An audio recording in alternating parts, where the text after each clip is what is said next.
Viva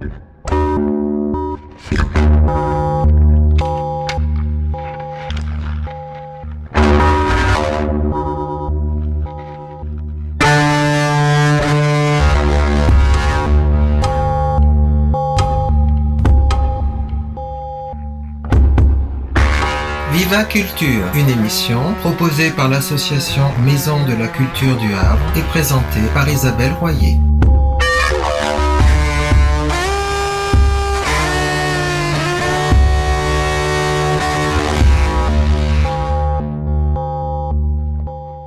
Bonjour à tous, bienvenue sur Viva Culture, l'émission de la culture dans toutes ses découvertes.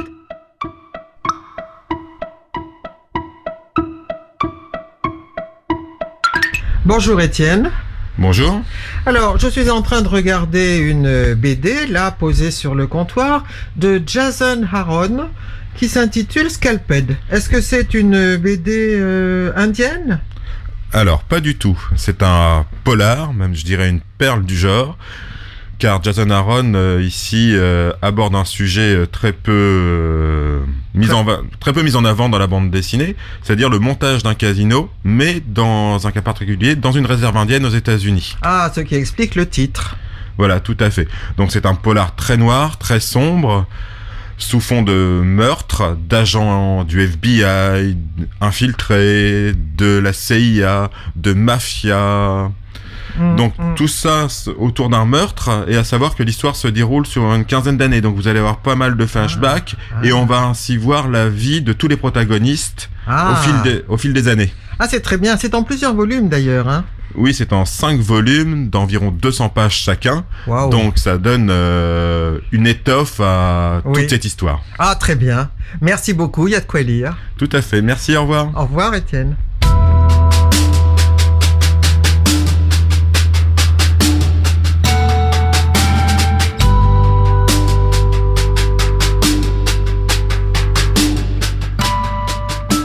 Lucie Desoblio, Elsa Escafre, Alexandra Lafitte-Caval, Lucas Sibiril d'une part.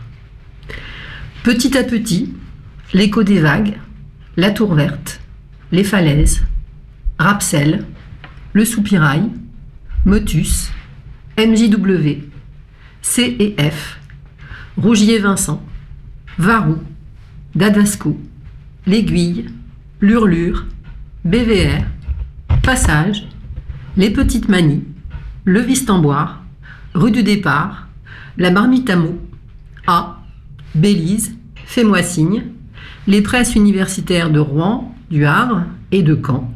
D'autre part, en mars, la Normandie est délocalisée à Paris. Délocalisation donc du 2 au 31 mars dans la galerie Out Pictura Poesis, 45 rue de la Folie-Méricourt dans le 11e. Le vernissage avec des performances était hier. De jeunes auteurs liés aux mots et aux arts plastiques, passés par le master de création littéraire du Havre. Lucie Desoblio est, je crois, la première à être sortie du master et à avoir été publiée tout de suite chez Actes Sud, avec La Nuit sera belle. Dans un appartement, 3 amis et leur rêve de partir ensemble, de vivre, au lieu d'en parler.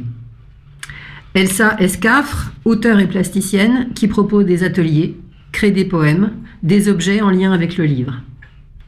Alexandra Lafitte-Caval, artiste linographe, cofondatrice avec François Belseur du studio de création et d'édition La Courte Échelle.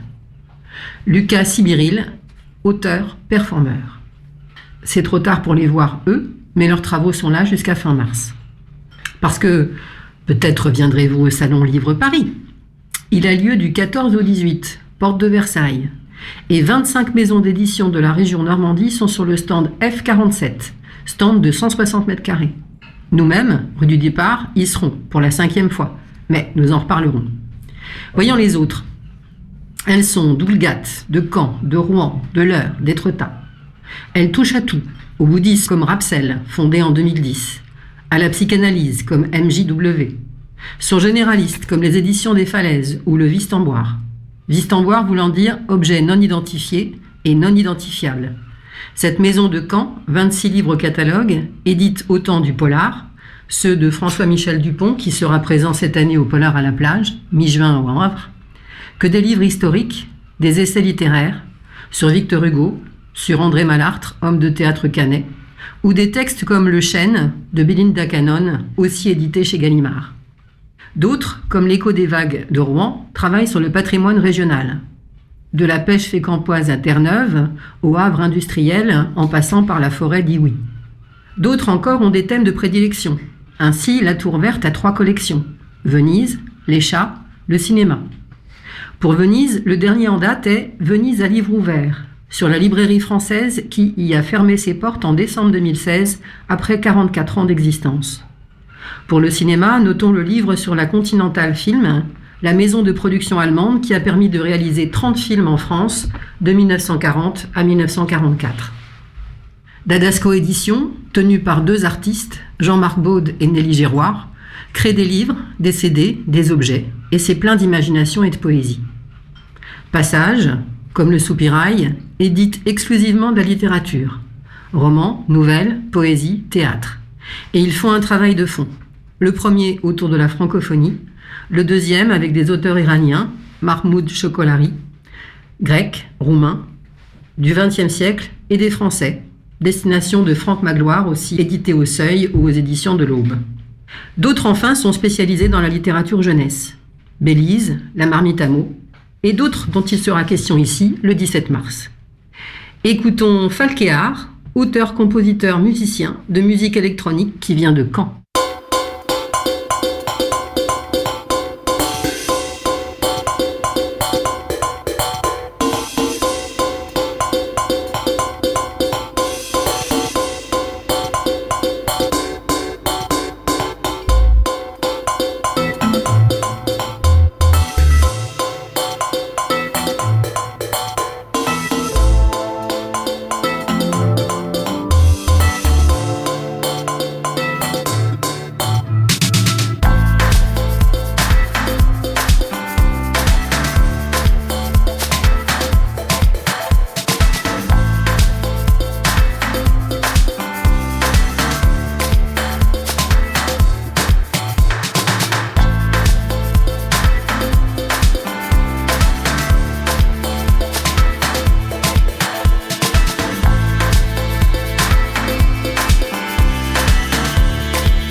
Éric Baudet, bonjour. Alors nous sommes venus à la galerie visiter votre exposition sur Christian Nicolas Hoel, que nous avons beaucoup apprécié.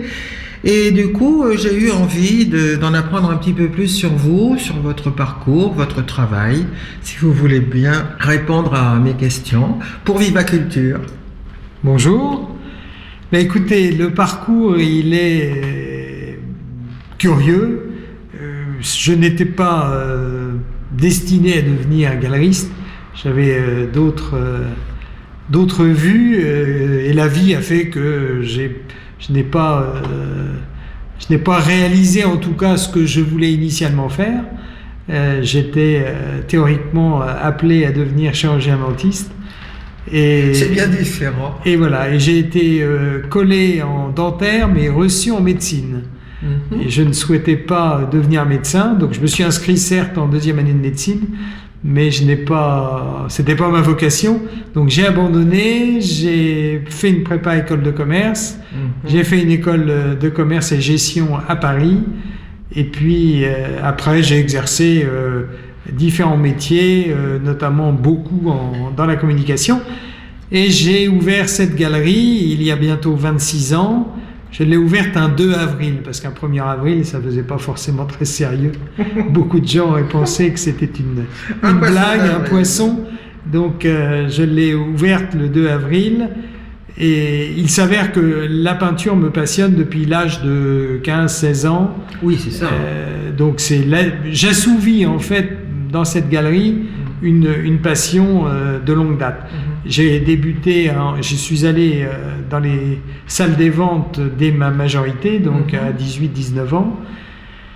J'ai commencé à acheter chaque année, j'achetais au gré de ce que je trouvais et qui entrait dans mon budget à l'époque, et bien évidemment mes goûts. Et puis petit à petit, j'ai élargi le spectre de mes connaissances avant d'ouvrir cette galerie. Et je continue, puisque c'est un métier où en fait il faut savoir être curieux. Oui, mais quelle a été votre formation justement par rapport à la peinture? Aucune. En tant que regardeur? Aucune. Non, vous n'avez pas fait aucun cours, aucune école d'art. Vous êtes autodidacte peut-être? Totalement. On peut dire ça? Oui. Alors peut-être par des ouvrages? Alors parce que j'ai lu, parce que j'ai visité beaucoup de musées, parce que j'allais dans les salles des ventes. Donc en fait mes connaissances, je les ai acquises au gré des années. Mais aussi, je continue à élargir le champ de mes connaissances. C'est un métier qui est sans fin. Vous découvrez toujours des artistes que vous ne connaissiez pas, ou que vous connaissiez peu, ou que vous connaissiez uniquement de nom, ou à travers 2 ou 3 tableaux. Et puis il y en a d'autres, vous explorez un peu plus, parce que vous voyez de nombreuses expositions d'eux, qu'ils soient vivants ou morts. Alors il s'avère que moi, dans la galerie, je me suis donné une ligne de conduite, c'est-à-dire une figuration en peinture du début 20e jusqu'à aujourd'hui, et une figuration qui peut aller, comme l'exposition de Christian Nicolas Hoel, une figuration qui peut aller à la lisière de l'abstrait. Et puis en sculpteur des années 30, art déco, jusqu'à aujourd'hui, en incluant des céramistes, en incluant un verrier. Alors là, en l'occurrence avec le verrier, ce sont des formes tout à fait abstraites. Mais en peinture, je n'ai jamais franchi le Rubicon qui délimite la figuration d'abstraction. Je suis juste sur une dérive. Voilà. Et je m'y plais, je m'y cantonne, parce que je pense que c'est important, quand on va dans une galerie ou qu'on connaît une galerie, c'est important de savoir, en tout cas c'est le point de vue que j'ai toujours défendu, de savoir ce qu'on va y trouver, et de ne pas chercher à balayer le spectre complet en se disant, en faisant tout de la droite à la gauche, je vais je vais pouvoir toucher toutes les clientèles. Moi, je ne crois pas à cela. Je crois surtout à une politique, à une démarche qui fait que vous êtes reconnu pour un travail à la fois sur la promotion d'artistes vivants et sur la défense d'œuvres qu'on dit fermées, puisque par la mort de l'artiste, elles ne s'enrichissent plus. Et donc la promotion et la défense aussi d'une certaine forme d'écriture et une forme aussi de patrimoine.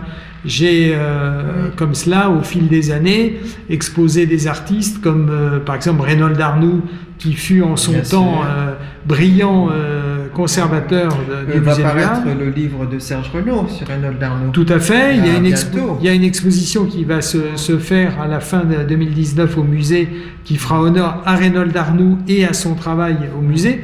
Donc, vous voyez, et puis le fait de rencontre, puisque quand j'ai organisé l'exposition Reynold Arnoux, j'ai eu la chance de rencontrer Madeleine Malraux, veuve d'André Malraux, qui est venue ici pour l'exposition, qui a donné un récital de piano puisqu'elle était concertiste au musée. Donc, vous voyez, en fait, globalement, que ce soit en mettant à l'honneur des artistes du passé ou des artistes actuels, on fait dans ce métier de jolies rencontres. C'est assez émouvant. Mais par exemple, dans mon autre métier lié à la communication, j'ai eu la chance de rencontrer et de travailler avec Raymond Savignac, qui est le grand affichiste. Ça a été une rencontre exceptionnelle. Sûrement. J'ai pu rencontrer Saboureau, qui était un élève d'Otto Friès, qui est un peintre que j'aime beaucoup, et qui, Saboureau, a traversé le siècle. Il est né en 1900, il est mort en 1996. Donc rencontrer des personnes comme celle-là, vous vous enrichissez, vous apprenez encore, parce qu'ils vont vous fourmillent d'anecdotes. Ils ont vécu à Paris, ils ont connu l'école de Paris, l'école de Paris des années 30, et l'école de Paris, la deuxième école de Paris d'après-guerre. Donc ce sont des personnalités, des personnages qui vont vous apprendre beaucoup de choses. J'ai travaillé avec les familles des sculpteurs des années 30, et une famille vous en présente à une autre, etc. C'est comme la théorie des dominos. Il y en a un qui tombe et hop, les autres tombent et vous emmènent et vous ouvrent des portes petit à petit. L'aspect humain est très très important. Ça fait une sorte de transmission. Il est pour moi essentiel. C'est la richesse. Il y a les œuvres d'art, mais c'est la richesse du métier. C'est aussi les rencontres que vous faites, l'échange que vous pouvez avoir avec les artistes ou avec leurs descendants. Et puis, entrer dans un atelier, qu'il soit un atelier de peintre ou un atelier de sculpteur, il y a quelque chose d'assez extraordinaire. Je me souviens être allé chez Madame Haydn. Haydn était marié avec une femme qui était plus jeune que lui. Haydn est mort en 1970. Et moi, je suis allé chez Madame Haydn en 2000. Donc 30 ans après la mort de l'artiste. C'est difficile à décrire, mais j'avais la sensation qu'Haydn venait de sortir et était parti acheter, que sais-je, un journal, un paquet de cigarettes ou autre chose. Là, on avait l'impression que rien n'avait changé. Je retrouvais les éléments, les saucières, la pipe allemande qu'on retrouve dans ces natures mortes. Je retrouvais son rocking chair, les tableaux au mur, le chevalet. On avait l'impression que rien n'avait bougé. C'était comme si le temps s'était arrêté. C'est excessivement émouvant. Oui, c'est troublant. J'ai deux questions. L'une, peut-être pour revenir en arrière. À 16 ans, qu'est-ce qui s'est passé pour que ça affirme votre goût pour la peinture ? Peut-être parce que je dis 16 ans, c'était peut-être 15 ans, enfin, mais à l'adolescence, voilà. Parce que à l'adolescence, je pense que vous commencez à avoir un début de maturité et de compréhension de la peinture. Oui, c'est vrai. Oui, mais avoir cette curiosité... Alors, il est vrai. Alors, moi, je l'explique comme cela. Est-ce que c'est cela? J'ai toujours été passionné par l'histoire. Quand j'étais enfant, à l'école, après au collège, après au lycée, j'ai toujours été passionné par l'histoire. C'est toujours une matière où j'ai eu Oui. des bons résultats. Oui. Donc l'histoire, c'est aussi une forme de développement de la curiosité, d'apprendre, de voir ce qui s'est déroulé dans le passé. Donc finalement, peut-être que cela, je l'ai, cette curiosité, je l'ai sur l'histoire, je l'ai transférée sur la peinture et quelque part sur l'histoire de la peinture. Oui, oui, sans doute. Ma deuxième question, c'est sur ce goût pour la figuration proche, limite abstraction, proche de l'abstraction. Est-ce que vous dites que c'est un petit peu votre préférence? C'est ma démarche depuis ces 26 ans. Il s'avère qu'il y a un certain nombre de peintres que j'ai exposés qui tendent vers cela. Il y a des gens très figuratifs, mais d'autres qui vont être toujours dans cette limite. Haydn était le cas bien précis, mais il y a d'autres artistes, René Guast, que je vais exposer au mois de mai-juin, Yvonne Guégan, c'est une artiste que j'ai connue, Guérand, pour lequel j'ai une grande passion, que j'ai acheté quand j'étais étudiant. C'est des artistes qui se sont petit à petit un peu éloignés d'une figuration très descriptive pour être plutôt dans la suggestion que dans le descriptif. Alors ça m'intéresse parce que c'est un regard. Quand vous allez vous promener, je prends deux exemples, celui de Haydn qui a beaucoup peint sur des paysages de la Marne.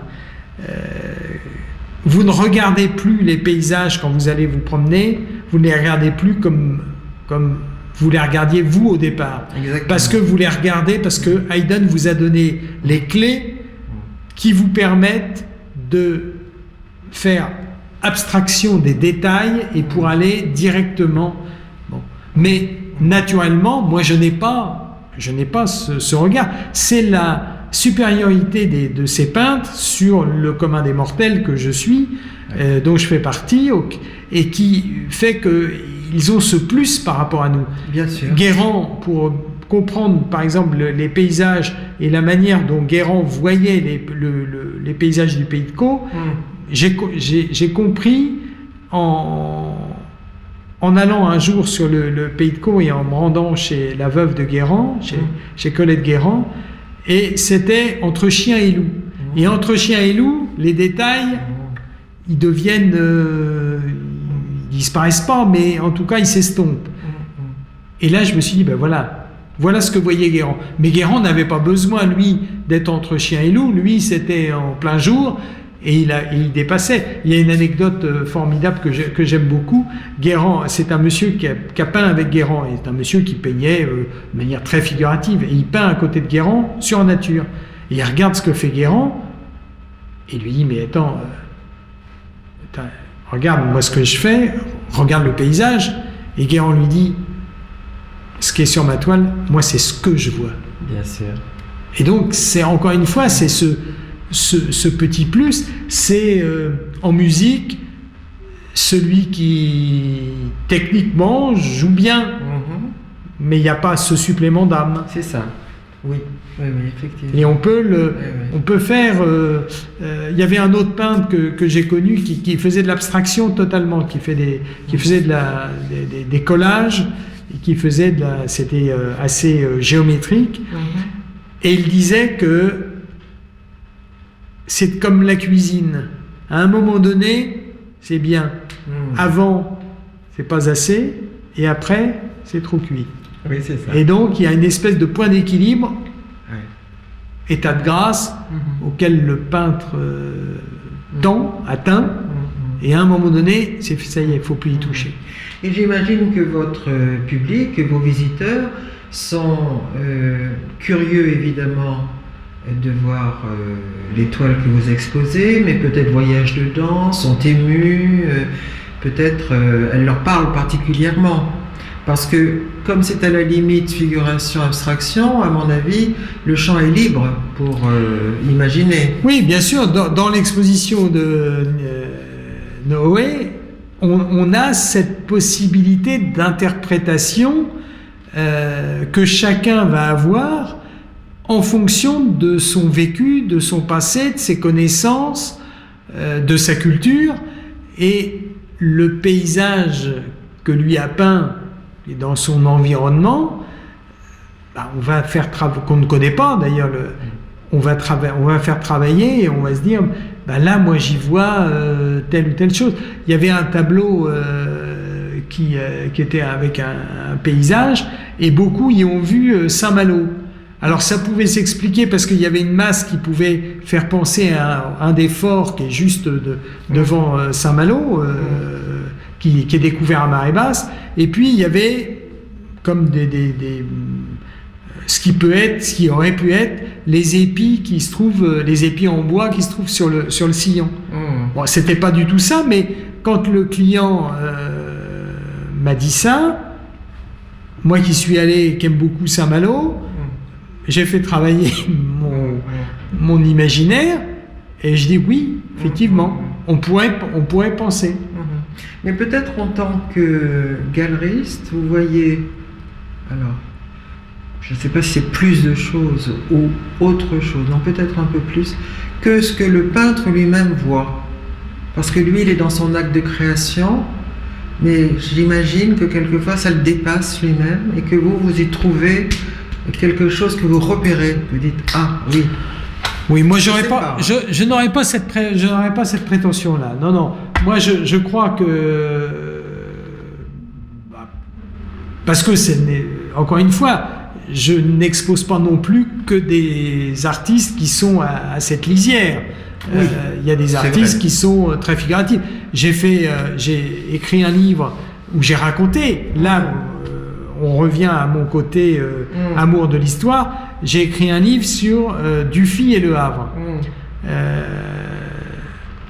Parce que Le Havre revient dans l'œuvre de Dufy tout au long de sa vie. J'ai raconté une histoire. J'ai pas fait, et je n'en aurais pas les compétences, de faire une analyse de la peinture de Dufy. J'ai simplement raconté une histoire, cette présence continue du Havre dans l'œuvre de Dufy, et puis raconter comment Dufy, les débuts de Dufy, la naissance de Dufy, les voyages, et le Havre qui est toujours là, y compris quand il va aux États-Unis se faire soigner. Enfin, vous voyez, donc, et j'aime bien raconter l'histoire, la manière dont l'artiste a pu évoluer, ces différentes périodes. C'est ça qui me passionne. Oui, je parlais moins d'analyse que de ressenti. Oui, alors moi je vais expliquer ce que j'ai pu ressentir sur un artiste, mais essayer en tout cas de le communiquer, de le partager. Mais le visiteur, peut-être que par quelques explications que je vais produire, peut-être ça va peut-être lui donner certaines clés pour ouvrir les portes. Et peut-être n'en a-t-il pas du tout besoin, et il va rentrer immédiatement dans la peinture de l'artiste. On arrive au bout de notre temps. Est-ce que vous voyez d'autres choses à nous dire ou nous annoncer ? Écoutez, l'exposition qui va suivre, elle est assez intéressante parce que ça va être deux sculpteurs, Bernard Mougin et Jean-Yves Gosti. Gosti a été un élève de Mougin. Gosti a beaucoup aimé Mougin. Il fait totalement un style qui est totalement différent et Dieu merci, de celui de Mougin. Mais c'est intéressant de montrer les deux, d'une certaine passion ou d'admiration qu'avait l'élève pour le professeur. Et puis, malheureusement, Mougin est décédé, mais je travaille avec son fils qui continue à défendre l'œuvre. Et le fils aime beaucoup Gosti. Et j'ai rencontré Gosti par le biais de Mougin, c'est-à-dire que j'exposais sur un salon à Lille des œuvres de Mougin, et je connaissais Gosti uniquement de nom. Et Gosti arrive et me dit « Ah, vous exposez Mougins ?» On commence à parler, à échanger. Et il me dit « Mais j'ai été élève de Mougins. » Et je lui dis « Mais vous avez continué à... » Il me dit « Oui, je continue à la sculpture et je travaille. » Et donc je lui demande son nom. Il me dit « Ah, vous ne me connaissez sûrement pas, mais je m'appelle Gosti. » Je lui dis « Je ne vous connaissais pas de personne, mais je connaissais votre travail. » Et voilà, le lien s'est fait. Magnifique. Et maintenant, on travaille ensemble depuis déjà plusieurs années. Bon. Eh bien, écoutez, Éric Baudet, merci beaucoup. Merci. Voilà, on viendra vous visiter de temps en temps. Avec grand plaisir. Merci bien. Bonjour Caroline. Bonjour Isabelle. Un conseil de lecture cette semaine? Alors, le conseil de lecture, c'est Harold Cobert qui vient de sortir un livre qui s'appelle Belle Amie, mais Belle Amie au féminin, et qui fait ce pari très très audacieux, mais relevé, d'écrire la suite de Belle Amie de Maupassant. Oui. Oui, les exercices étaient pas forcément évidents, mais plutôt bien réussi, et plus que bien réussi parce que j'ai vraiment accroché et que Harold Cobert va venir à la librairie fin mars. Alors on retrouve Georges Duroy. Oui, qui a bien réussi, sûrement. Qui avait une forte ambition, et qui notamment une ambition politique, et qui là va réussir à atteindre cette ambition, puisqu'il va devenir député, mais aussi ministre, et qu'on le retrouve dans ce Paris de la fin du 19e siècle, où on est entraîné à la fois dans les couloirs de l'Assemblée nationale, mais aussi dans cette petit milieu aristocrate qui se donne rendez-vous à la Comédie Française, et avec aussi en toile de fond les premiers mouvements de femmes qui demandent le droit de vote. Les suffragettes. Les suffragettes, mais qui, là, les femmes ont vraiment un beau rôle à jouer et sont d'ailleurs de très bonnes conseillères. Voilà, donc on retrouve à la fois ce pari-là, les joutes verbales que les députés pouvaient s'envoyer dans l'arène, et également des articles par article de presse. C'est extrêmement bien écrit, c'est virevoltant, on est là-dedans et on prend vraiment beaucoup de plaisir à retrouver ce personnage fameux de Maupassant. Mais les femmes sont encore dans l'ombre. Ah non, là les femmes ne sont pas dans l'ombre, justement. Elles sont justement dans la lumière. Elles sont parfois des femmes de l'ombre, mais ce sont ces femmes-là qui permettent aux hommes de réussir et parfois d'éviter certaines petites maladresses qui auraient pu leur coûter beaucoup. Voilà, donc les femmes sont de très bonnes conseillères. C'est un peu à l'image de la femme de Winston Churchill, de Clémentine, certains hommes ne seraient pas ce qu'ils auraient été si leur femme derrière n'avait pas été là. Sans doute. Quelquefois on préférait que les femmes soient à la place de ces hommes-là. Et oui, encore aujourd'hui, hélas. Mais à cette époque, à l'époque de Maupassant, de Belle Amie, évidemment. Là, elles ont vraiment un bon rôle et on prend beaucoup de plaisir à lire ce livre. Merci Caroline. Merci Isabelle. Merci bien. C'est la fin de Viva Culture. À bientôt. Bonne semaine.